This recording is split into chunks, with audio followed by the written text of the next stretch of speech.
Hello, my friends. I am back again. I am about to start the second book in the Singer Trilogy. The title of the second book by Calvin Miller is The Song.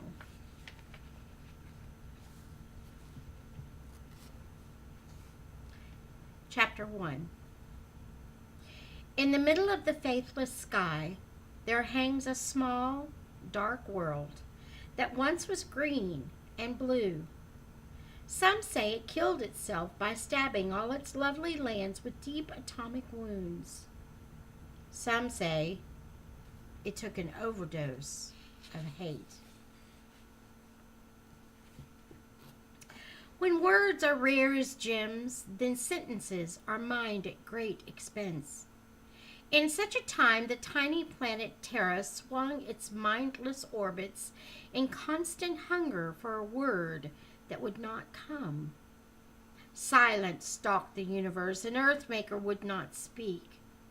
There was little that his love could say to a vicious world so fond of tearing holes in his beloved. It was agreed by common guilt that spirit had turned its back on matter. Earthmaker had set his face away from the place of execution and was staring outward toward glittering and unspoiled star fields. For Terra was a field of tombs, a universal junkyard where his creatures quarreled for refuse and waged great wars over who should own the wreckage of their times. Messiahs were abundant, but all of them were egoists who hawked joy-plated creeds through their fading empires. The men of Terra made a dull discovery in the tepid days that closed upon the singer's disappearance. When Earthmaker will not speak to men, they have nothing of importance to say to each other. Chapter 2. There is but one good illustration of spirit: wind.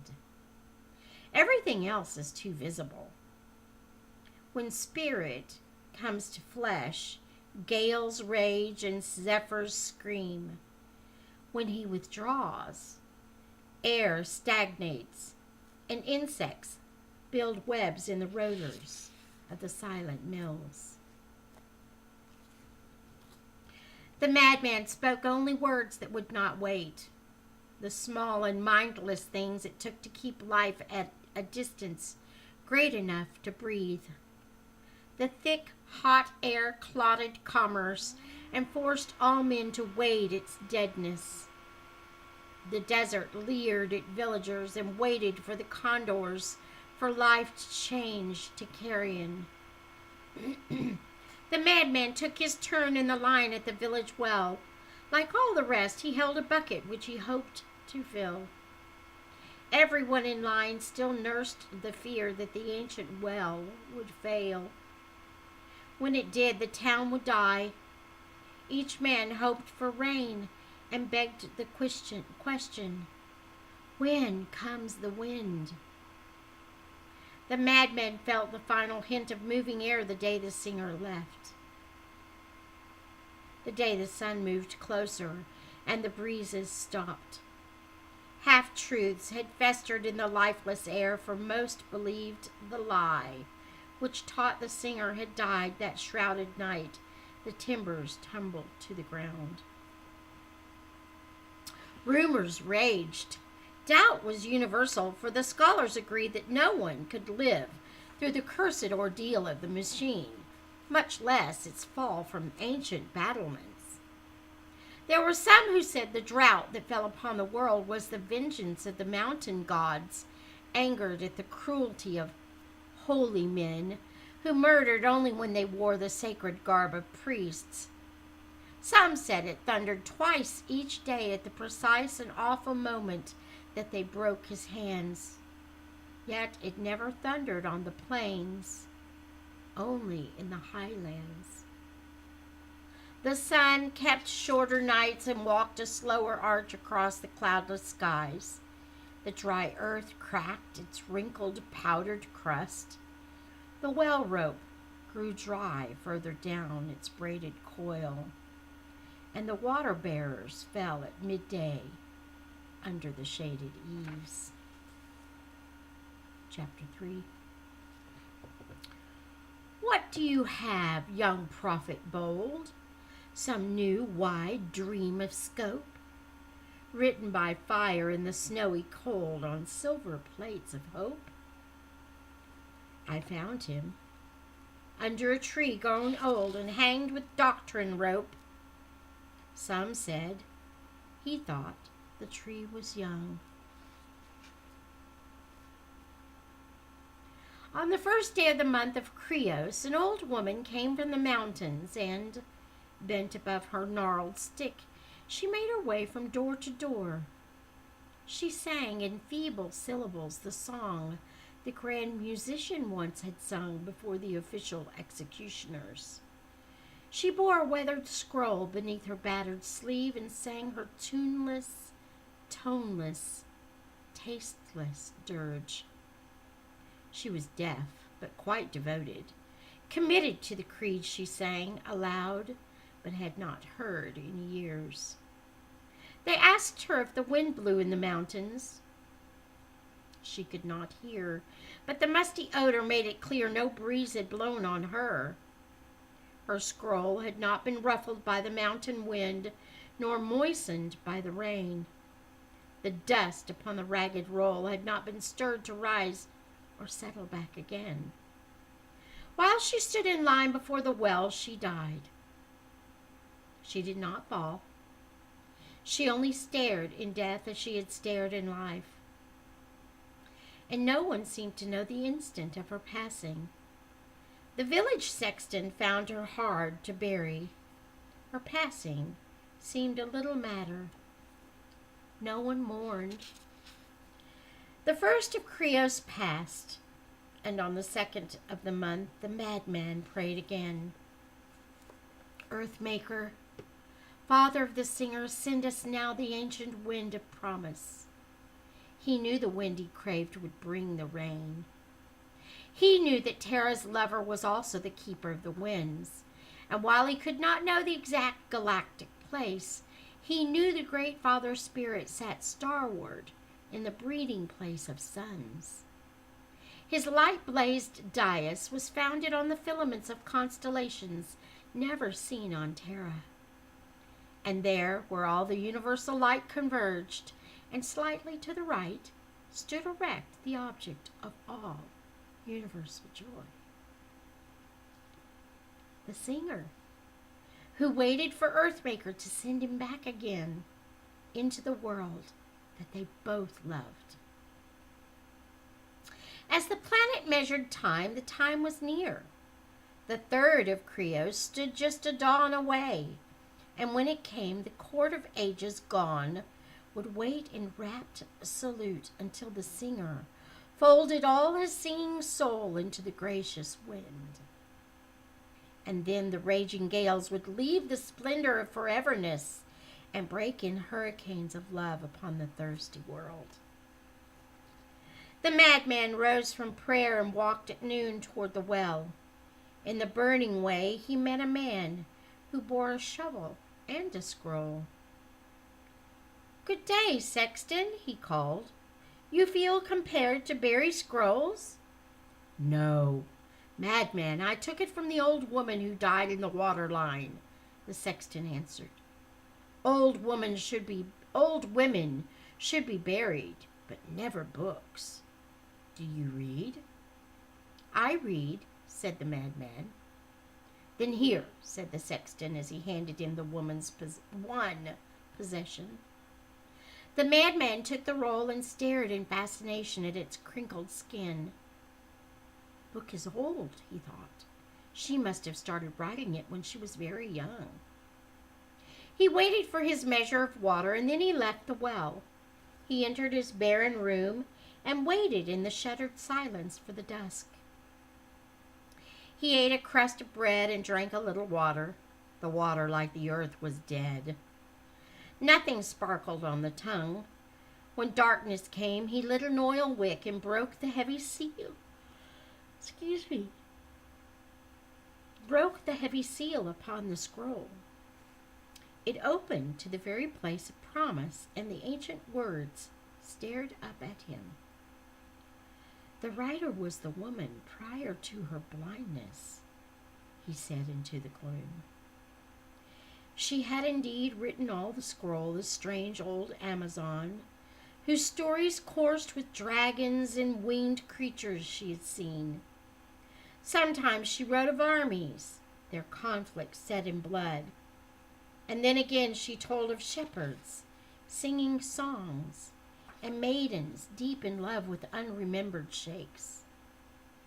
Sometimes she wrote the mindless droning genealogies of her glorious heritage. The law was there. Love was there. Life, justice, death.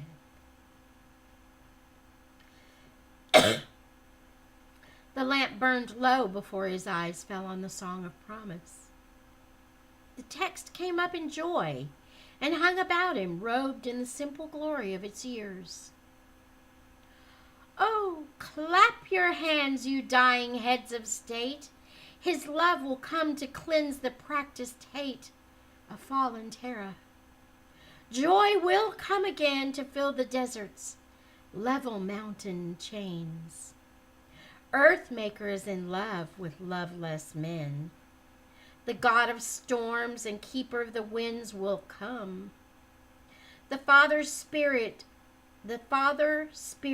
only troubadour reserves the heavy gales behind the door of life. Cry out remorse for hate and sin. Life comes for all, astride the singing wind. Chapter 4. An old woman buried 3 sons. At the funeral of the first, she was a cynic. At the funeral of the second, she called herself a seeker. At the third, a weeping believer. By evening, those who waited for the wind did so in despair. Gaunt and face to face with death, they knew the dying was not hard. The burning journey into death would be. The children whimpered for the bread and water that soon would cease. Some blamed the Father Spirit, some did not.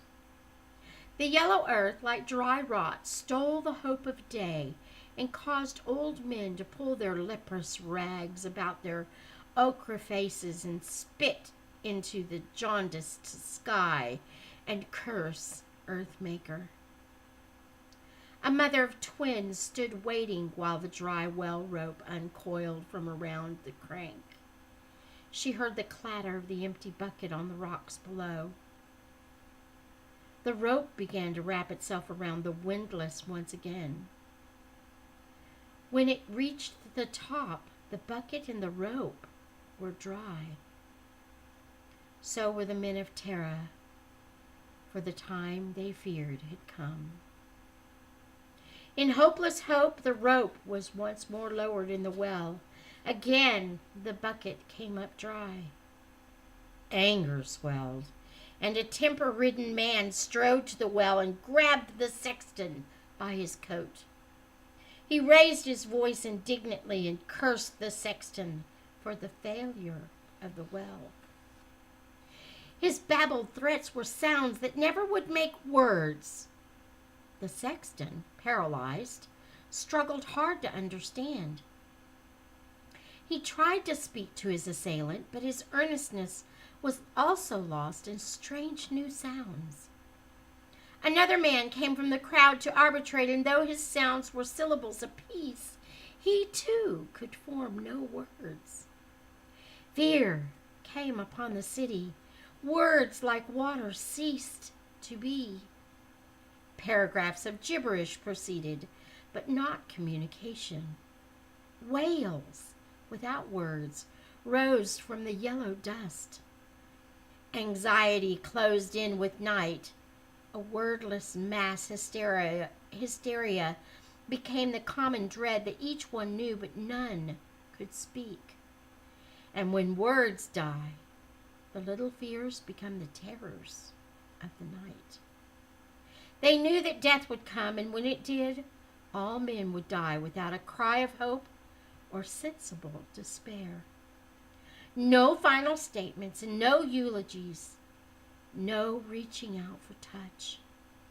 Life would die together all at once, yet separately, and none could even say goodbye. Terra kills, but Terra will not die. Heartless Terra will not even let her children cry. Terra is a spinning vault, a mass of dusty graves, the tomb yard of her dreamers, the mausoleum of her brave. Terra has just one stone to mark her great insanity. Across her continents it reads, "Here lies humanity." Chapter 5. Death is a crone who grins only when the pulse is weak and smiles only in full when breathing stops. She grasps her dying globe and smiles, a grim Madonna gloating on her sickly child.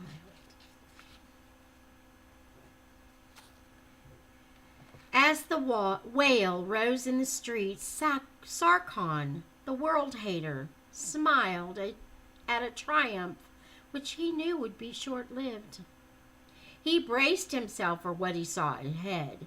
He had decided to become the herald of the mountain gods, though all the mountain gods were dead. He hated Terra, as he always had. He gloated on her exile, pleased that her disease was terminal. Like other aging planets, she would die. But, well, he knew her time of dying was not yet. She would recover from the current illness in her streets and die when men were more intelligent, less wise. In the meantime, he would try to draw men from Earthmaker. He would need a trick or two, and for his purposes, non-existent gods would do. Sarkon liked the mountain gods, for they were made in man's own image. He knew what mortals never seem to learn. The more the gods become like men, the easier it is for men to believe the gods. When both have only human appetites, then rogues may worship rogues. Meanwhile, he enjoyed seeing Terra at the point of death. He smiled because her desperation was intense. He made his way through the streets to the quarters of a man he had met 1,000 times before. But when he reached the madman's door, a sheet of fire blocked his way. Inside, the great Earthmaker drew a soft embrace around his lonely child, who sought to pray the sickness from the streets. "It is good to be your child, Earthmaker," the madman said aloud. "It is good to own you," said the darkness with impressive silence. "Madman, you are sane, more sane than any dweller on this orb. You may no longer wear a name that lies. From now on you will be Anthem, for you will be the herald of the anointing.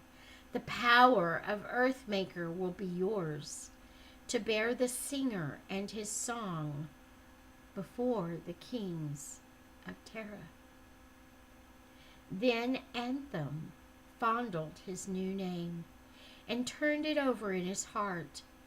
Tomorrow he would take his name and enter a new age. Tomorrow he would come and bring with him the promised age of gold. His name was quite as eloquent as the great flame that kept his gate. The fiery wall left Sarkon a vagabond to walk alone in hate. Chapter 6.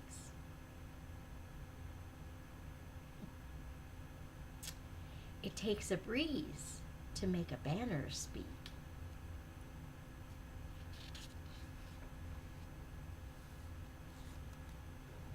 The third of Creos wrapped itself in gray. The sun was merciful and never rose. The morning brought a breeze that stiffened to a gale.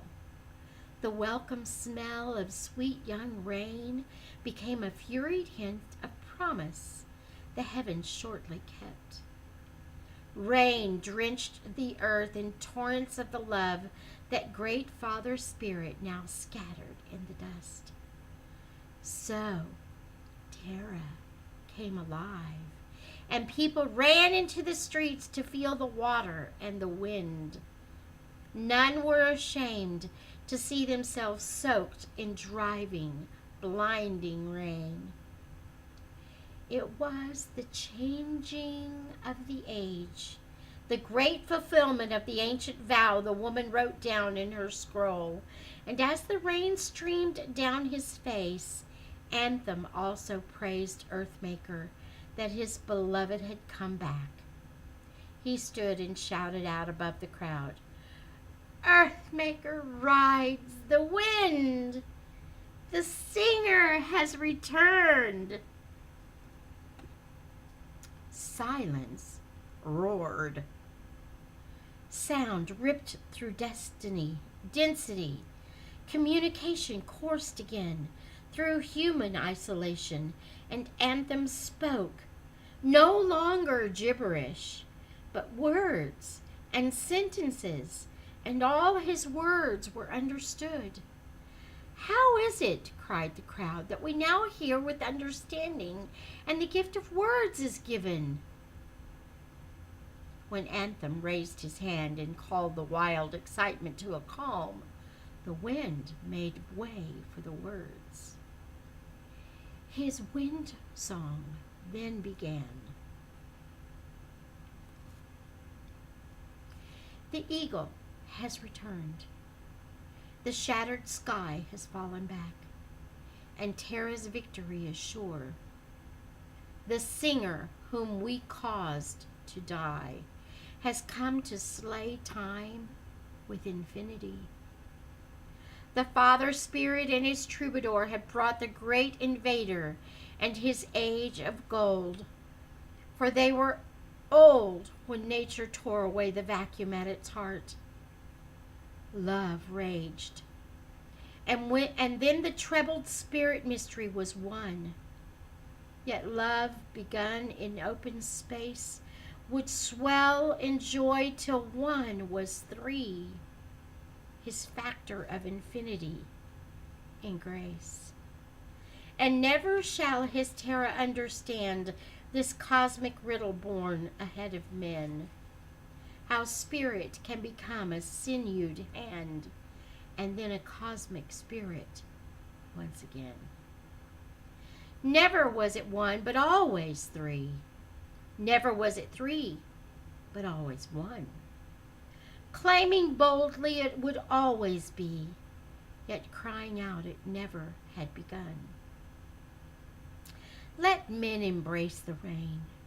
Come, wind, blow free, and stir the warm, sweet breeze. Dream, dreamless men. Our empty youth come filled with prophecy, our grunts now spirit-washed, our words again. The great invader breathes upon you as a man of holy fire, from that far land where all horizons meet. He knocks with wounded hands upon the soul and penetrates the wall of your resistance to Earthmaker's love. The spirit of the singer comes to sing an inner melody to fill above our brim of joy his own abundant being. Weep, Terra, for yours is the ugly crime that killed the song and struck Earthmaker dumb. You stabbed eternal life with dismal time and murdered him who was and is to come. O men of Terra, ours is the shame of standing heavy-footed on his name. Beside the star-blazed dais where he stands, we clawed the face of love, then broke his hands. Cry out, O men, cry out! The blood we spilt he has left us refugees from love, and sin has left us in a wilderness of guilt. Trust in the joy that swims in Vader's wind. And then the rain drew back, and eerie light converged upon the rain-soaked streets. A column of brightness gathered itself from the gleam of cobblestones and fled in a fiery instant into the sky. And at the top, a mystic beam of majesty tumbled down in music. A chord then turned to thunder that shook the earth. Earthmaker, so blazed in radiance that men cried out in fear and love at once. The dazzling hurricane of light fell full on Terra's shame, and a fiery, brilliant radiance proclaimed his mighty name, Invader. Chapter 7. Where do the old gods live? In temples tended by old men. And the young gods?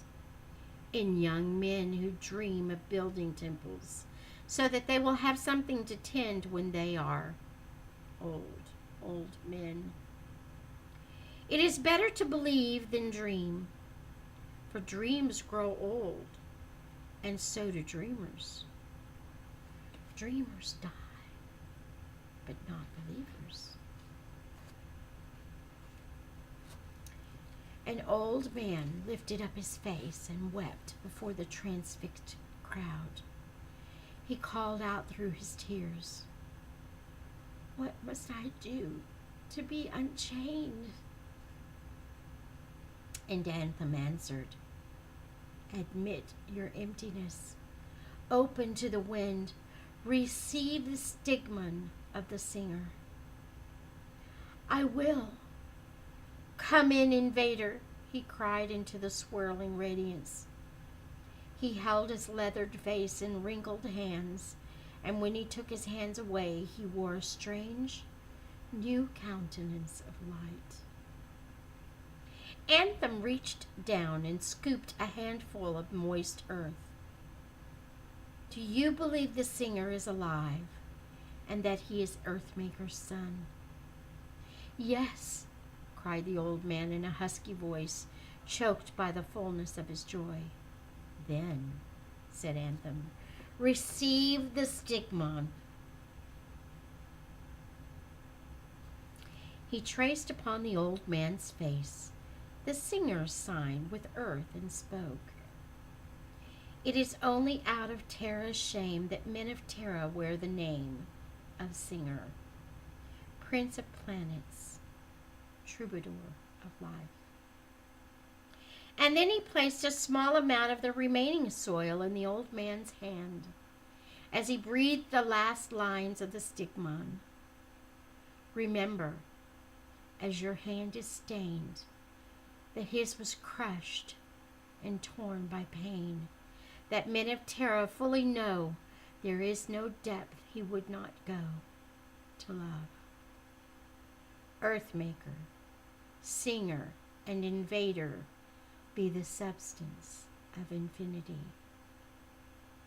The old man suddenly found himself in a sea of thirsty faces, crying out to the Invader to enter them in the storm of light that now enveloped all.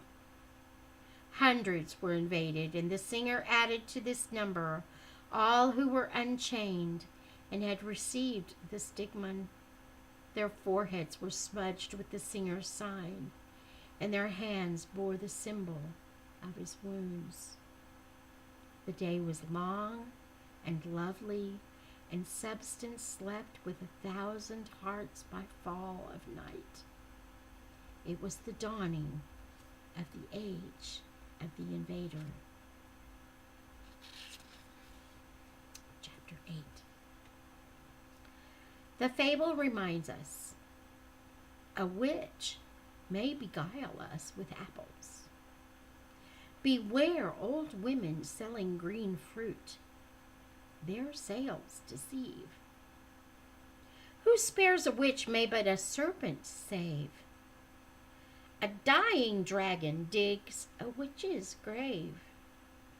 We seldom trust the fairy tales until we gasp in claws and scales. Anthem slept a lovely sleep that night. Anthem slept a lovely sleep that would have lasted through the night, except the fire before his gate was gone. So in the center of the night he was awakened by the rapping of an old familiar hand outside his room. He lit the lamp and opened up the door. His faint light fell into the night before the fingers of the dark pinched out the amber fire. Seeing no one, he closed the door, then bolted it in fear. And sitting on his bed, he called into the dark, "Hater, give back my flame." The darkness would not answer him, till in a firmer voice he almost shouted, "I now command you, in the singer's name and the name of his machine of death, give back my light, and then give substance to yourself." Instantly the lamp relit itself. Its light fell out upon a handsome youth. "Are you unchained?" the young man asked. "Yes," Anthem said. He tried to match the fairness of the youth with what he thought it would see. "I want all the light you took from me, world hater." The flame burned brighter still. "Yes, I'm unchained, invaded too." Then Anthem spoke in boldness. "I know you are the world hater in disguise, and I no longer fear the pipe you play that once drove me insane." "I gave my pipe away, madman." His voice trailed off in huskiness. "My name is not Madman. It is Anthem. The Father Spirit says I am too sane to wear the name you gave me, hater. Please, do not call me the world hater now. My name is Sarkon." "You do still hate the world?" The boy then smirked. The tendons rippled in his ivory neck. He drew a slur across his heavy lips. "Of course I hate. But Tara will not know. Everyone will see Sarkon, a lover whose affection is much stronger than the love of—" His mouth still moved, but would not frame the word. "You cannot say, the singer, can you?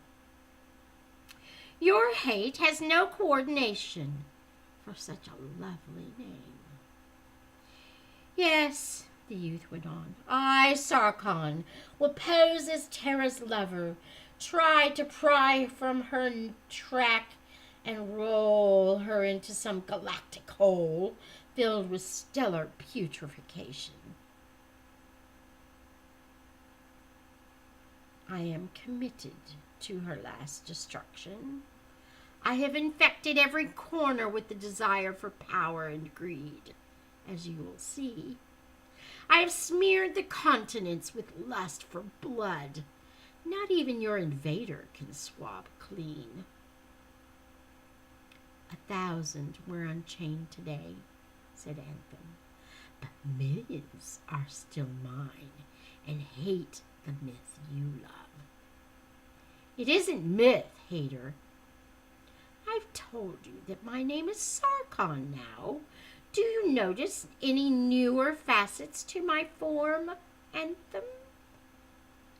You're taller somehow, studied, handsome, muscular. Your hair looks like a sculptured head I once saw in a pagan shrine. You look much like a mountain god." Sarkon was delighted. "I am fresh from a temple men can see. Yes, I am man as he was meant to be. Ideal humanity. Managerial and strong, empirical and wise, with answers that are more visible than yours. And I know science, too. Come, talk with me about creation, and you will be embarrassed by my questions." Anthem grew angry. "I thought you said you would have answers from your sciences, and now you talk of questions." "I've answers to your questions, and questions for your questions. And will men follow you for only questions?" "Of course they will, for nothing else will have esteem. Your myths grow weak when sciences grow strong. I shall expose you, Anthem. You will see. I'll ask you in the crowded marketplace just how it is that science is defied by all your magic claims, that executed singers come to life again." When Sarkon stood, he truly seemed the ideal man, a standard towards which all men would strive, what every man would want to be, at least the ones content with merely being men. Then Sarkon snapped his fingers and called out, "Old woman, come at once and stand again alive!" And Anthem shuddered as he felt his neck hair bristle. It was incredible, but standing there beside the rugged youth was the old woman who had died before the city well. "She is dead," stammered Anthem. "The sexton buried her, and I now have her scroll." "No, Anthem, look.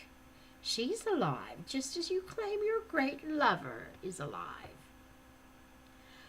"I see a replica, and that is all."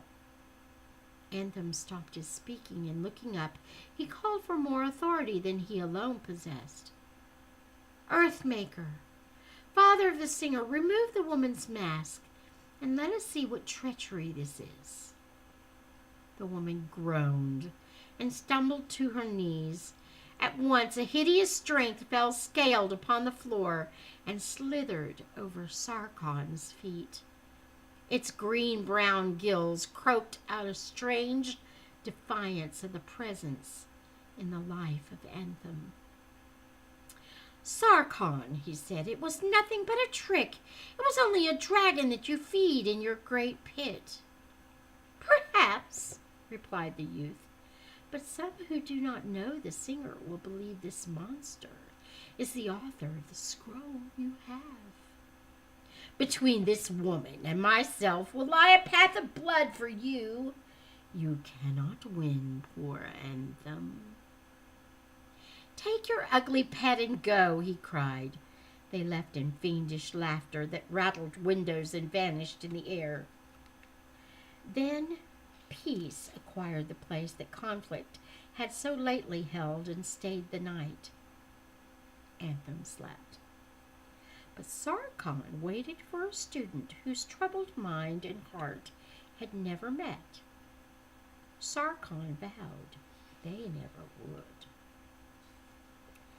And that is the end of the first 8 chapters of the song, the second in the Singer Trilogy by Calvin Miller.